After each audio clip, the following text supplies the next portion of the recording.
잠깐 나누실 말씀은 마태복음 6장 13절 말씀입니다. 마태복음 6장 13절 말씀입니다.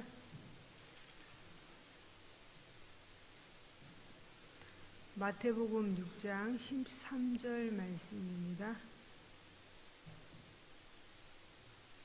6장 13절 말씀 다 같이 합독하시겠습니다. 우리를 시험에 들게 하지 마시옵고 다만 악에서 구하시옵소서.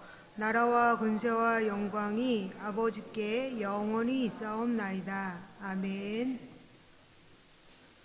옆에 분들과 인사하시겠습니다. 잘 될 것입니다. 반드시 잘 될 것입니다. 반드시 잘 될 것입니다. 오히려 더 잘 될 것입니다. 크게 잘 될 것입니다. 아멘.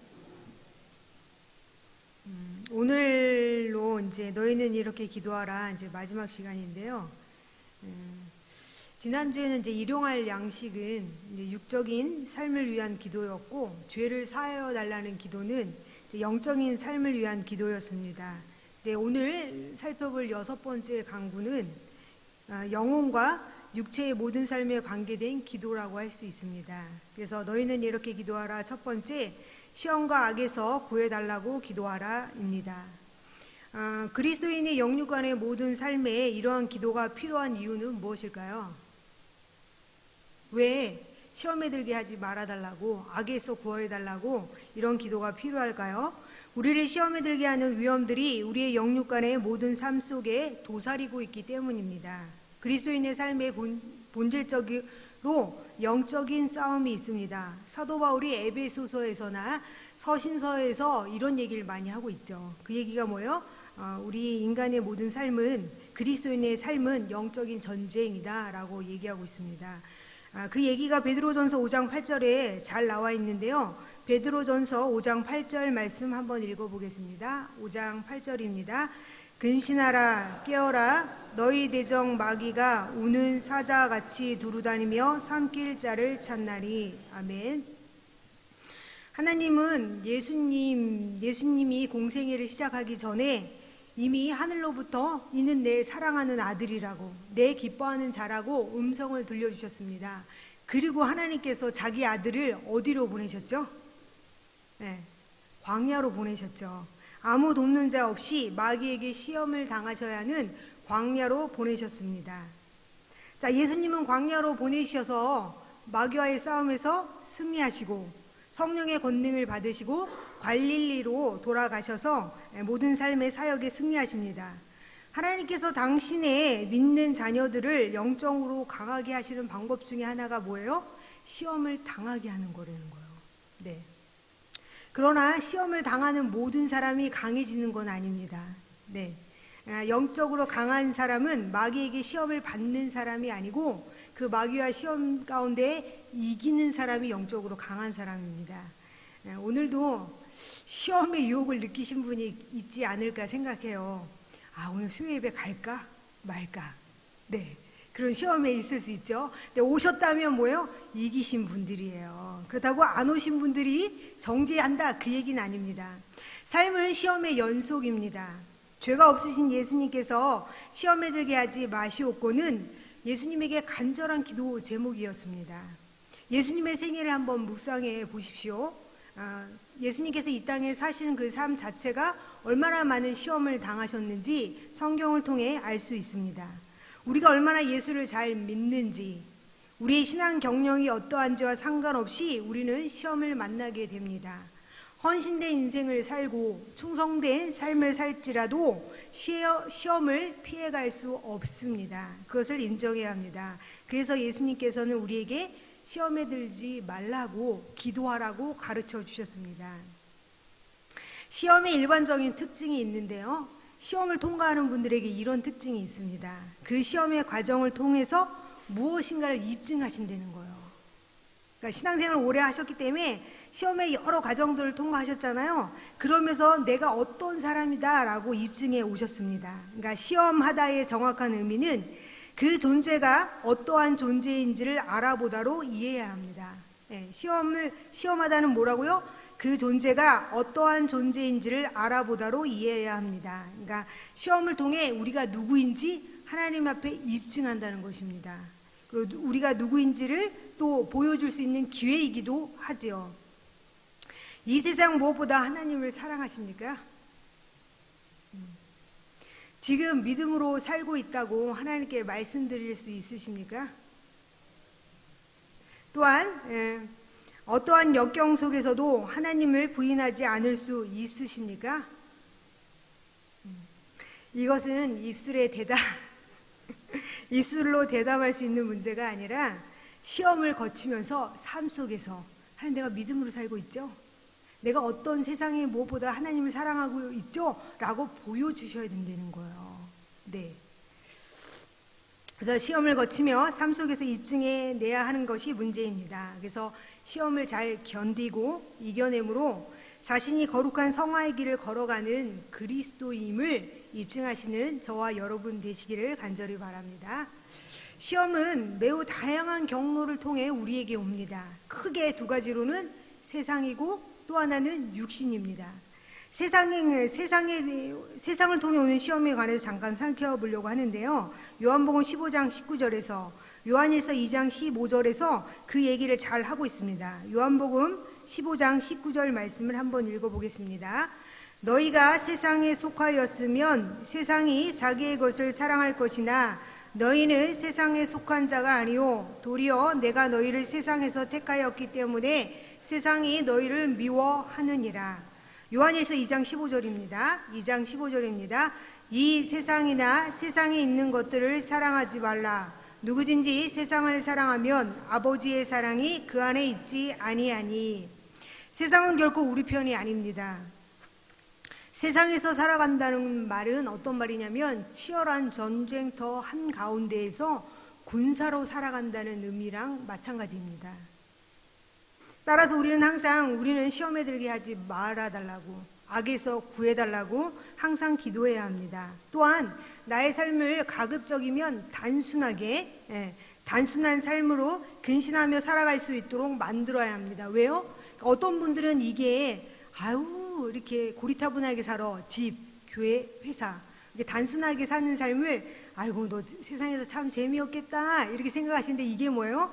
세상 풍조가 우리를 주장하지 못하도록 나를 세상 풍조 가운데서 지키는 겁니다. 그래서 디모데 전서 5장 6절 한번 읽어보겠습니다. 디모데 전서 5장 6절입니다. 향락을 좋아하는 자는 살았으나 죽었느니라.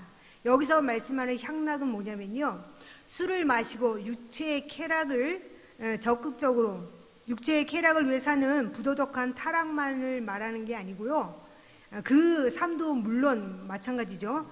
세상과 적당히 타협하며 살아가는 삶, 세상 일락에 빠져있는 삶, 그것도 향락에 빠져있는 삶이라는 거예요. 그래서 여러분과 모두가 적극적으로 세상의 유혹으로부터 자기를 지키며 시험에 들지 않기 위해 근신하며 살아가는 복된 존재가 되시기를 간절히 바랍니다. 둘째는 시험이 오는 통로가 하나는 세상이고 하나는 육신입니다. 육신을 통해 시험이 오는데요, 육신의 정욕 또 게으름이 우리를 시험 가운데로 몰아갈 수 있습니다. 시험을 가장 이기는 좋은 방법이 뭘까요? 육신을 이기는 겁니다. 그러니까 육신은 뭐예요? 서 있으면 앉아 있고 싶고, 앉아 있으면 눕고 싶고, 눕고 있으면 자고 싶은 거예요. 그래서 그 육신의 말을 들었다면 오늘 여기 안 오셨죠. 그죠? 좀 더 자자, 좀 더 졸자 했을 거기 때문에요. 그래서 이 육체는 버르장머리가 없기 때문에 이 육체를 따라가면 안 되고 육체를 길들여야 된다. 그래서 육신을 통해 오는 시험은 육신을 이기는 것이 가장 좋은 방법입니다. 세상이 틈만 나면 우리를 유혹하려고 하죠. 또 육신도 기회만 생기면 우리를 유혹해서 뭐라고 하냐면 우리 마음 안에 너 너무 몸이 약하지 않아? 일찍 들어가 쉬어야지. 근데 막상 집에 가서 잠잘 것 같은데 테레비를 켜고 3시간 내내 보는 거예요. 이건 뭐예요? 시험을 당하는데 거기에 빠진 거죠. 네. 그리고 나는 많이 지쳤어. 그래서 육신의 욕구에 타협하게 만듭니다. 그러면 이거는 누구를 따라 사는 삶이냐면 육신의 소욕을 따라 사는 삶은 결국 육신의 종된 삶을 사는 사람이나 마찬가지이기 때문에 육신에 따라 사는 삶을 경계해야 합니다. 육신을 따라 사는 삶을 왜 경계해야 되냐면 내 안에 부패한 본성이랑 합쳐가지고 나를 하나님이 기뻐하는 삶으로 살지 못하게 하기 때문에 그렇습니다. 시험으로부터 우리를 지키는 가장 좋은 방법에 대해서 존 오웬이, 청고도의 존 오웬이 이렇게 말했는데요. 시험이란 신자를 하나님께 대한 온전한 순종으로부터 멀어지게 해서 죄에 빠지게 만드는 종류와 등급을 불문한 모든 환경과 상태와 존재와 일이다. 자, 이 얘기만 들어봐도 머리가 지끈지끈한 것 같아요. 모든 상황, 모든 환경, 모든 생태, 모든 존재, 일이 우리를 하나님에게서 멀리 떨어지게 할 수 있다는 겁니다. 그래서 어제는 시험이었던 게 오늘은 시험이 아닐 수 있고, 또 어제는 시험이 아니었던 게 오늘은 또 도리어 시험이 될 수 있다는 것입니다. 그래서 삶의 전방이 있는 부분에서 우리가 예민하게 깨어 있어야 하는 것입니다. 근데 동서남북에서 어려움이 오는데 깨어 있는다는 게 얼마나 긴장되고 힘들세요. 그래서 예수 믿는 삶은 결코 거듭나지 않으면 이 삶을 따라갈 수 없어요. 내가 마음대로 원하는 대로 살고 죽기 전에 회개하고 갈 거야. 그게 내 마음대로 되면 얼마나 좋겠습니까? 그 회개도 성령이 역사하지 않으면 될 수 없는 거거든요. 그래서 내 마음대로 살다가 예수님의 그 오른편인지 왼편에 있는 사람처럼 회개하고 죽겠다. 그래서 낙원에 임하겠다. 그건 있을 수 없는 일입니다. 그래서 예수 믿는 사람이 너무 고달프고 거듭났는데도 그런다면 그건 시험에 빠진 거지만 시험에 빠지지 않았는데도 기쁘지 않고 억지로 형식적인 삶을 이어간다면 내가 정말 거듭났는지 확인해 보셔야 합니다. 거듭나지 않으면 절대 이 길을 갈 수 없어요.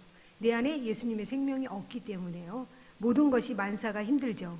시험으로부터 우리를 지키는 가장 좋은 방법은 우리의 마음을 지키는 건데요. 마음 안에 하나님을 사랑하는 마음을 가득 품는 것입니다. 그래서 다른 어떤 유혹도 우리 마음에 틈타지 않게 하는 것입니다. 그래서 지금 그 어느 때보다 지금의 시대가 어떤 시대요? 시험과 유혹이 많은 때죠. 옛날에는 인터넷이 잘 되지 않아서 아이들이 음란물 같은 거를 잘 접하지 못했죠. 근데 지금은 인터넷 조금만 뒤져도 금방 음란한 동영상을 취할 수 있어요. 어른도 아니고 아이들이요. 대중문화, 텔레비전들 통해 수많은 경로를 통해 악의 유혹들이 우리에게 침투해 옵니다. 자, 시험을 당하는 것과 시험에 드는 것이 같다고 생각하시면 안 됩니다. 시험을 당하는 것은 뭐냐면 우리의 믿음을 하나님께서 더 순결하게 하기 위해서, 또 우리 받은 은혜를 더 단련하여서 견고한 사람이 되기 위해서 하나님께서 시험을 당하게 하십니다. 또 하나님이 시험을 당하게 하는 것은 하나님의 자녀인 우리가 당신의 형상을 본받아 가도록 만드시기 위해 우리에게 시험을 당하는 것을 허락하십니다. 그러나 시험에 드는 것은 뭐예요? 부패한 제약을 따라 가기 때문에 시험은 당하되 시험에 들지는 말아야 합니다. 자, 시험을 통해 우리가 유익을 얻을 수 있는데 그 유익이 뭐냐면 시험을 극복하는 그 과정 가운데 하나님이 어떤 분인지 더 많이 알아가고 하나님을 더 가까이 한다는 것입니다. 아브라함을 보십시오. 아들 이삭을 번제로 바치라 그러는데 번제는 뭐냐면요, 배를 갈라서 내 자녀를 배를 갈라서 껍데기를 다 벗기고 그냥 팔다리를 다 토막을 내서 하나님께 불로 살라 들리는 거예요. 근데 아브라함에게 그 명령을 했을 때 아브라함의 마음이 어떻겠어요? 있을 수 없는 일 아닙니까? 근데 그 시험 속에서 아브라함은 어떻게 했어요? 하나님을 더 많이, 이 세상의 그 무엇보다도 하나님을 사랑하고 하나님 뜻에 복종할 수 있는 법을 배웠다는 거예요. 그래서 창세기 22장 16절 17절에 하나님의 축복의 약속의 말씀을 받습니다. 그래서 창세기 22장 16절 17절 말씀을 한번 읽어보겠습니다. 하나님께서 아브라함에게 뜻에 복종하고 하나님을 사랑할 때 어떤 축복의 약속을 주셨는지요. 16절입니다. 이르시되 여호와께서 이르시기를 내가 나를 가리켜 맹세하노니 내가 이같이 행하여 내 아들 내 독자도 아끼지 아니하였은즉 내가 내게 큰 복을 주고 내 씨가 크게 번성하여 하늘의 별과 같고 바닷가의 모래와 같게 하리니 내 씨가 그 대적의 성문을 차지하리라. 아멘. 네. 큰 시험을 당하고 하나님께 받은 축복입니다. 그래서 모든 믿음의 사람들은 환난과 시험을 통과합니다. 그래서 우리의 믿음을 하나님께서 시련을 통해 단련하시고 순전하게 하십니다. 그래서 하나님께 함부로 하나님 저 고난을 주세요 라고 말할 수는 없지만 참된 행복은 평탄한 삶 가운데는 있지 않는 것 같습니다. 어려운 삶 가운데에 그 어려움을 헤쳐나는 가정 가운데 하나님을 알아가면서 하나님이 정말 성경에 기록한 그 하나님이 맞구나 라고 하나하나 알아가는 계기가 됩니다. 그래서 우리는 시험에 들게 하는 것은 하나님이 아니고 우리 안에 있는 부패한 본성이라는 걸 아셔야 돼요. 그래서 시험에 들지 않게 기도도 해야 되지만 내 안에 있는 부패한 본성도 경계하셔야 된다는 거예요. 그래서 내가 100% 죄인인 게 인정이 되시나요? 우리는 주위에 그리스도인임에도 불구하고 아까 말씀드린 것처럼요, 거의 생명이 없이 신앙생활하는 분들을 뵐 수 있어요. 제가 예전에 있었던 교회에서 어느 권사님이 아드님이 이제 막노동을 하시는 거예요. 그래서 그 아드님을 위해서 10년을 계속 하나님 그 아이는 건강을 지켜줘야 된다고, 그렇지 않으면 일로 하는 일이기 때문에 안 된다고 했는데 그 아드님이 마흔에 돼서 뇌졸중으로 뇌경색으로 쓰러지셨어요. 그래서 반이 마비가 된 거예요. 그리고 그 권사님이 예수님을 떠나셨어요.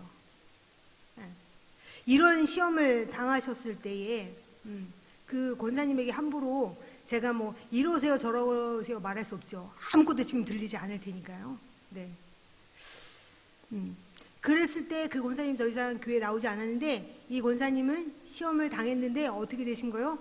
이기신 게 아니고 시험에 드셨죠. 지금까지 교회로 돌아오셨는지는 알 수 없어요. 그러나 하나님이 그 아드님을 향한 어떤 계획이 있는지 모르시잖아요. 그렇죠? 네? 함부로 저희가 말할 수는 없지만요. 예수님께서 자비시던 날 밤에 겟세마네 동산에서 제자들에게 무엇이라고 당부하셨습니까? 시험에 들지 않게 깨어 있으라고. 저희가 지금 기적의 52일 기도하면서 새벽에도 오전에도 저녁에도 깨어 있으시잖아요. 잘하고 계시는 거예요. 몸이 좀 힘들 수 있지만요, 이 육체를 길들이고 계시는 것이죠.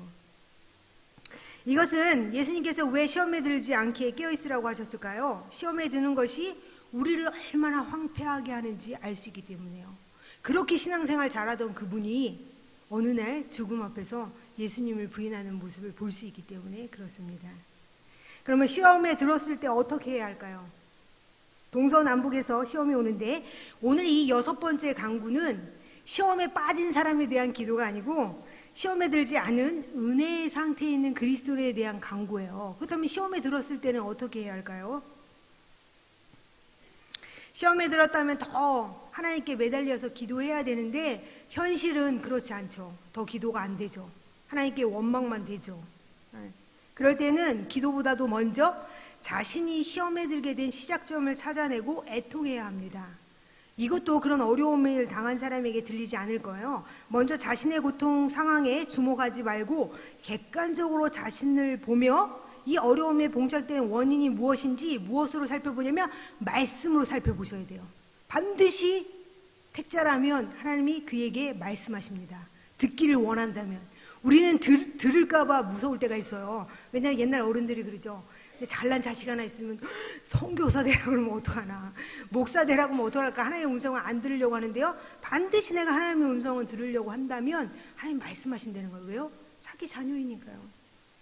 그 사건은 죽이려고 시작하신 게 아니고 살리려고 시작했기 때문입니다. 제가 지난번에 말씀드렸죠. 하나님의 뜻이라는 책을 쓴 제너럴 시처가 어려움을 당했죠. 한날에 음주운전하는 사람 때문에 아내를 잃었고 어머니를 잃었고 사랑하는 딸을 한순간에 잃었어요. 그 사람에게 제가 가서 고통스러운 상황에 주목하지 말고 객관적으로 자기를 보라고, 그럼 저에게 욕하지 않겠어요? 근데 시간이 지나서 그 사람이 시험을 당했지만 어떻게 했어요? 시험에 들지 않고 그 시험에서 이겨서 지금은 그 책을 통해 많은 사람을 살리고 세우고 섬기는 축복의 통로가 되었다는 것입니다. 또 하나는 자폐아 진호 엄마는 뭐예요? 우리 가정에서 어떻게 이 자폐아가 태어날 수 있어? 라고 자기의 어려운 상황만 주목하고 객관적으로 자기를 보지 못했죠. 근데 말씀을 통해서 어떻게 되었나요? 이것이 내가 너무 교만하니까 하나님께서 이 아이를 통해서 계획도 있으시지만 자기의 구원 때문에 이 일을 허락하셨고, 이 아이를 통해서 하나님 나라 지경을 확장하게 하셨다는 거예요.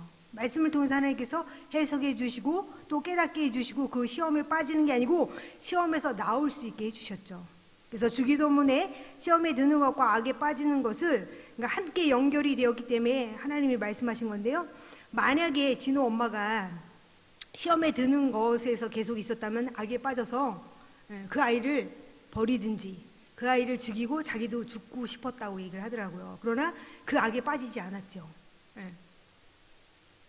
또 하나는 우리가 다윗을 보면 알 수 있습니다. 다윗은 밧세바를 통해 어떻게 했어요? 시험을 당했지만 시험에 빠져서 결국은 우리아를 죽이는 살인까지 악에 빠졌잖아요. 그걸 통해서 시험에 드는 것은 악에 빠질 수 있는 거기 때문에 시험에 들게 하지 말아달라고, 악에서 구해달라고 예수님께서 기도를 가르쳐 주셨습니다. 또 하나는 뭐냐면요, 저희가 불평불만 할 수 있습니다. 그러니까 박신양 씨라는 분 아시죠? 그분이 러시아로 유학을 갔는데 너무너무 힘들었다는 거예요. 그래서 날마다 입에 달고 산 게 뭐냐면, 선생님 나는 왜 이렇게 힘든가요? 그러면 자연스럽게 자기도 모르게 나오는 게 뭐예요? 힘드니까 불평하게 되고 불만하게 되죠. 그러니까 저희들의 삶 가운데서도 힘드니까 불평이 나오고 불만이 나올 수 있잖아요. 근데 이게 그걸로 끝나는 게 아니고 출애굽에 보니까 불평과 불만이 뭐예요? 죄고 악이잖아요, 하나님 앞에. 근데 여기에 빠지지 않으려면 어떻게 하죠? 그분이 선생님에게 얘기했더니 그러니까 박신양 씨가 예수님을 믿는 사람인지 믿지 않는 사람인지는 잘 모르지만 그 선생님이 이렇게 얘기했다는 거예요. 대답은 해주시지 않고 러시아 시집을 하나 주셨는데 그 시집에서 이렇게 얘기하고 있다는 거예요. 당신의 인생이 왜 힘들지 않아야 된다고 생각하시냐고. 저희가 하나님이 반드시 기적도 있지만 우리가 기적만 바라보니까 우리는 아프지도 않고 떨어지면 안 되고 맨날 좋은 일만 생겨야 된다라고만 생각하니까 어려움이 왔을 때 불평하게 되고 불만하게 된다, 그 얘기입니다. 그래서 힘들면 우리는 인생이 아닌가요? 당신이 가장 힘든 시간을 사랑하는 법을 배워야 한다라고 그 시를 통해서 자기가 그 어려움에서 더 이상 악으로 치닫지 않고 이제 나왔다라는 그 얘기를 하는데, 근데 이 설교를 준비하는데 그게 마음에 와닿는 거예요.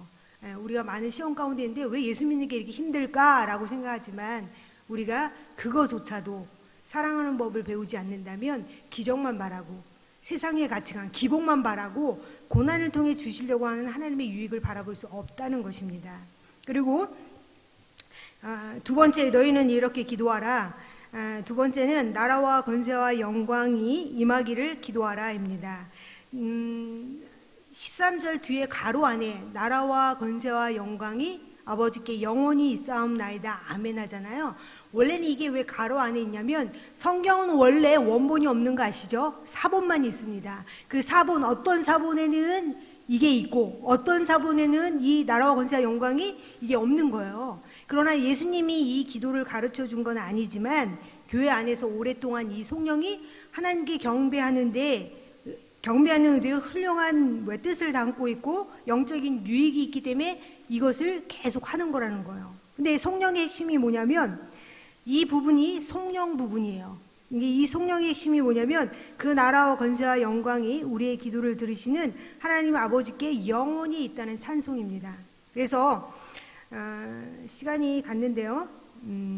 여기에서 이제 성령은 이제 첫 번째, 두 번째, 세 번째가 하나님의 나라와 권세와 영광이 우리 하나님이 세 가지 구한 거 있죠. 거기가 이제 연관이 되어 있습니다. 근데 그 나라를 구하는 건 뭐냐면 이미 하나님 나라가 이루어졌지만 이 땅에 아직 완전히 이루어진 건 아니거든요. 그래서 그리스도의 삶이 치열한 삶 가운데 있지만 우리가 믿고 왜 하나님 나라가 왔다는데 내 삶이 이렇게 치열해야 되고 힘들어야 돼요? 그렇게만 말하지 말고 그 치열한 삶 가운데 반드시 하나님 나라가 온전히 임할 것을 믿고 확신하고 이 성령을 올려드려라, 그 얘기를 하고 있는 거예요. 또 여기서 권세는 뭐냐면 능력과 힘이에요. 하나님께서 우리 마음 가운데 성령의 능력과 복음의 은혜로 하나님 나라가 우리 안에 임하게 해주셨다는 거예요. 그래서 이 세상의 잘못된 질서와 구원의 목적의 잘못된 질서 가운데 항거하며 살아갈 수 있게 해주셨다는 거예요. 그래서 지금도 이런 능력과 은혜를 사모하는 교회와 신자의 마음 가운데 그 은혜를 부어주셔서 어떻게 한다고요? 그를 통해서 하나님 나라가 확장되게 해주신다는 거예요. 오늘 이 얘기가 좀 딱딱하실 수 있는데요. 그리고 그 영광을 구하는 건 뭐냐면, 이 영광은 뭐예요? 찬양, 훌륭한 위엄과 경계인데, 주기도문에 구하는 영광은 뭐냐면 하나님의 자신을 가리키는 본질적인 영광이 아니고 피조물, 인간이나 천사가 하나님이 됨을 인정하는 영광을 말한다는 거예요. 그래서 그리고 주기도문은 아멘으로 끝나는데요. 이 아멘은 확실히 그렇습니다. 굳게 믿습니다. 꼭 그렇게 될 것입니다.